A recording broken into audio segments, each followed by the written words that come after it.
Hello दोस्तों, स्वागत है आप सभी का 100 क्वेश्चंस ऑफ इकोनॉमिक्स सीरीज के इस पार्ट 2 में। तो बिना किसी देरी के शुरू करते हैं इस वीडियो को। 26 क्वेश्चन से 25 क्वेश्चन हमने डिस्कस कर लिए थे प्रीवियस वीडियो में। तो चलिए शुरू है। The white revolution in India associated with which sector? Bharat में सफ़ेद क्रांति किस क्षेत्र से संबंधित है?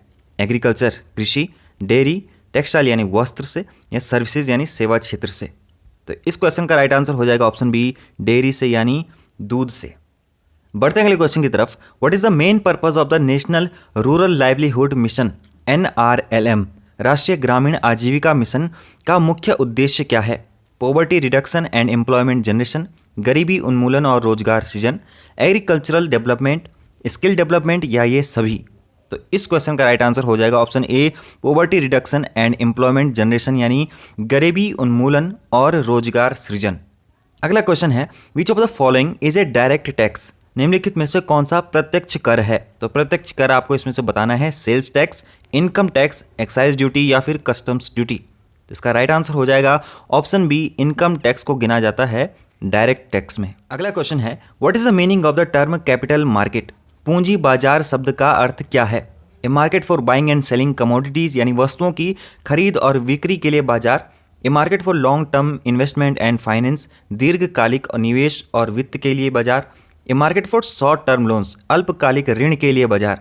तो इस क्वेश्चन का राइट आंसर हो जाएगा option B, a market for long term investment and finance, दीर्घकालिक निवेश और वित्त के लिए बाजार कहा जाता है कैपिटल मार्केट। अगला क्वेश्चन है, which economic concept is related to the law of demand? कौन सा आर्थिक सिद्धांत मांग के लिए यानी लॉ ऑफ डिमांड से संबंधित है? पहला, as the price of a good increases demand decreases, जैसे जैसे किसी वस्तु की कीमत बढ़ती है मांग घटती है। As the price of good increases demand increases, जैसे जैसे किसी वस्तु की कीमत बढ़ती है मांग बढ़ती है। Demand is independent of price, मांग की कीमत से स्वतंत्र है, या नन ऑफ दिस? तो इस क्वेश्चन का राइट आंसर हो जाएगा option A, as the price of good increases demand decreases, यानी जैसे जैसे कीमत वस्तु की कीमत बढ़ती है वैसे वैसे मांग घटती है, कहा जाता है लॉ ऑफ डिमांड। अगला क्वेश्चन है, what does FDI stands for in the Indian economy? भारतीय अर्थव्यवस्था में FDI का फुल फॉर्म या पूरा नाम क्या है? Foreign direct investment, foreign develop investment, finance and develop investment, या नन ऑफ दीज, या इनमें से कोई नहीं? तो राइट आंसर हो जाएगा FDI stands for foreign direct investment यानी विदेशी प्रत्यक्ष निवेश। बढ़ते हैं अगले क्वेश्चन की तरफ। Who is responsible for the fiscal policy या फिस्कल पॉलिसी ऑफ इंडिया? भारत की राजकोषीय नीति के लिए कौन जिम्मेदार है? Reserve bank of India, ministry of finance यानी वित्त मंत्रालय, प्राइम मिनिस्टर्स ऑफिस प्रधानमंत्री कार्यालय, या फिर NITI Aayog?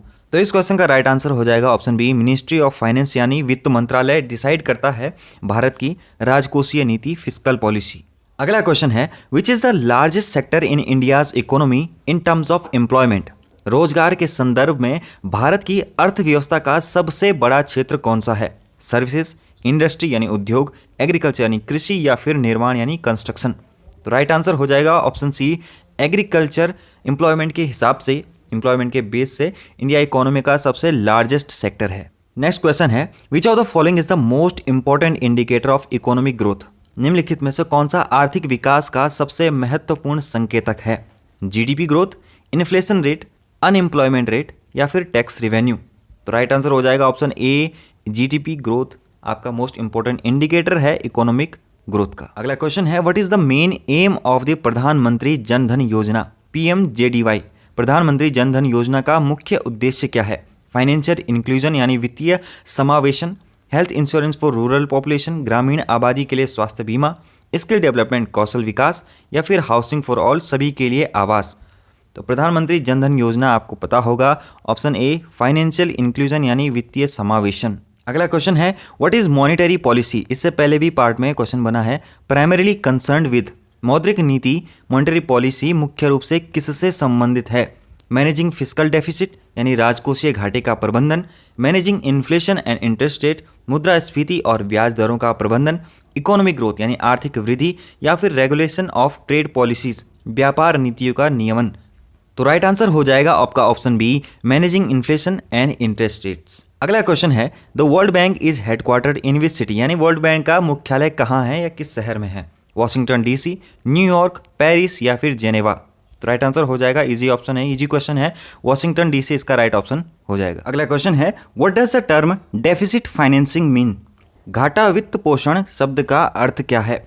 Boring from foreign countries यानी विदेशी देशों से उधारी, borrowing from domestic market to cover the budget deficit यानी बजट घाटे को कवर करने के लिए घरेलू बाजार से उधारी लेना, रिड्यूसिंग गवर्नमेंट एक्सपेंडिचर यानी सरकारी खर्च में कमी, या फिर इनमें से कोई नहीं। इसका राइट आंसर आपको ध्यान रखना है, borrowing from the domestic market to cover the budget यानी बजट घाटे को कवर करने के लिए घरेलू बाजार से उधारी लेना कहा जाता है क्या?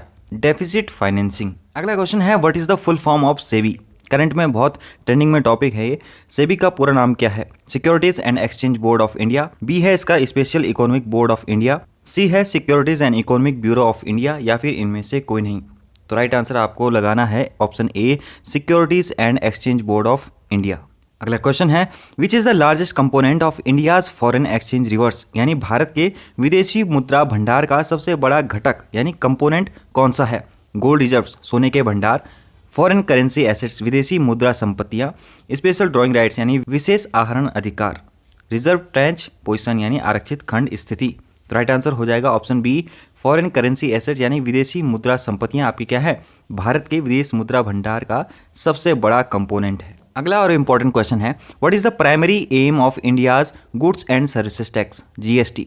जीएसटी का मुख्य उद्देश्य क्या है? भारत के वस्तु एवं सेवा कर का मुख्य उद्देश्य क्या है? To reduce inflation, to unify the tax structure यानी कर संरचना को एकीकृत करना, टू इंक्रीज गवर्नमेंट रेवेन्यू सरकारी राजस्व में वृद्धि करना, to provide subsidies to industries. तो राइट आंसर हो जाएगा आपका option B, to unify the tax structure कर संरचना को एकीकृत करना उद्देश्य है आपका गुड्स एंड सर्विसेज टैक्स का प्राइमरी उद्देश्य। अगला क्वेश्चन है, the Mahatma Gandhi national rural employment guarantee act यानी MNREGA aims to provide, Mahatma Gandhi राष्ट्रीय ग्रामीण रोजगार गारंटी अधिनियम का उद्देश्य क्या है? ये क्या प्रदान करता है? आपको यहाँ पे फिलअप करना है।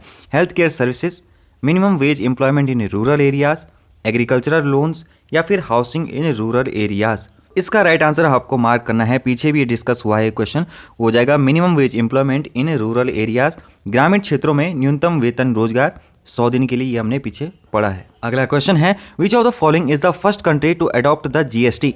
निम्नलिखित में से कौन सा पहला देश है जिसने जीएसटी अपनाया? यूनाइटेड किंगडम, फ्रांस, कनाडा, या फिर ऑस्ट्रेलिया।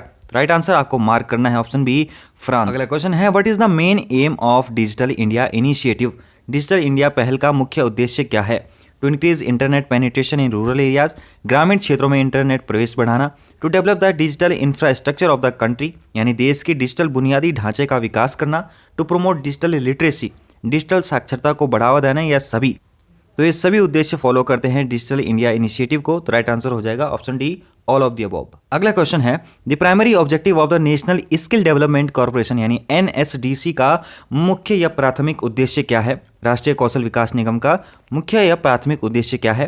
प्रोमोट इंडस्ट्रियल ग्रोथ औद्योगिक विकास को बढ़ावा देना, provide skill training to youth युवाओं को कौशल प्रशिक्षण प्रदान करना, इंक्रीज गवर्नमेंट रेवेन्यू या फिर सरकारी राजस्व में वृद्धि करना, प्रोमोट रूरल डेवलपमेंट यानी ग्रामीण विकास को बढ़ावा देना। तो राइट आंसर हो जाएगा आपका option B, provide skill training to youth यानी युवाओं को कौशल शिक्षण प्रदान करना, प्रशिक्षण प्रदान करना क्या है आपका उद्देश्य है एनएसडीसी का प्राथमिक उद्देश्य। अगला क्वेश्चन है, who among the following introduce the concept of planning in India यानी 5 ईयर प्लान जो बने थे उनका इंट्रोड्यूस किसने कराया था? निम्नलिखित में किसने भारत में योजना प्लानिंग की अवधारणा प्रस्तुत की? जवाहरलाल नेहरू, इंदिरा गांधी, राजीव गांधी, या फिर डॉक्टर भीमराव अंबेडकर। तो राइट आंसर हो जाएगा ऑप्शन ए, जवाहरलाल नेहरू। और फर्स्ट जो 5 ईयर प्लान हुआ था उसके अध्यक्ष कौन थे? पीएम जवाहरलाल नेहरू। अगला क्वेश्चन है, the primary function of the reserve bank of India is to dash, यहाँ पे आपको फिलअप करना है। भारतीय रिजर्व बैंक का मुख्य कार्य क्या है? Issue currency notes, collect taxes, control inflation, collect foreign exchange reserves. तो राइट आंसर हो जाएगा ऑप्शन ए, इश्यू करेंसी नोट्स। मुख्य कार्य किसका है? वो है रिजर्व बैंक ऑफ इंडिया का। अगला क्वेश्चन है, what is the main objective of India's प्रधानमंत्री आवास योजना? आवास आपको दिख रहा होगा तो इसमें हाउसिंग का जिसमें ऑप्शन आएगा राइट आंसर हो जाएगा option A, providing affordable housing for all, इसका आंसर हो जाएगा। अगला क्वेश्चन है, the economic liberalisation in India was initiated in which year? Bharat में आर्थिक उदारीकरण की शुरुआत किस वर्ष हुई थी? 1985 या 1985, 1991, 2000 या 2005 में? तो राइट आंसर हो जाएगा ऑप्शन बी, 1991 में हुई थी आपकी इकोनॉमिक लिबरलाइजेशन की शुरुआत। अगला और इस वीडियो इस पार्ट का last question, the term public debt refers to यानी सार्वजनिक ऋण शब्द का अर्थ क्या है? Option A loans taken by private sector, निजी क्षेत्र द्वारा लिया गया ऋण। Loans taken by government from internal and external sources यानी सरकार द्वारा आंतरिक और बाहरी स्रोतों से लिया गया ऋण। लोन्स टेकन बाय बैंक्स यानी बैंकों द्वारा लिया गया ऋण, या फिर इनमें से कोई नहीं। तो राइट आंसर हो जाएगा आपका कौन सा? वो हो जाएगा option B, loans taken by government from internal and external sources. सरकार द्वारा आंतरिक और बाहरी स्रोतों से लिया गया ऋण को क्या कहा जाता है? वो कहा जाता है पब्लिक डेट। तो चलिए दोस्तों, अब तक यानी इस पार्ट तक हमने कंप्लीट कर चुके हैं अपने 50 क्वेश्चंस इकोनॉमिक सीरीज के। तो मिलते हैं अगली वीडियो में, शुरू करेंगे 51 क्वेश्चन से।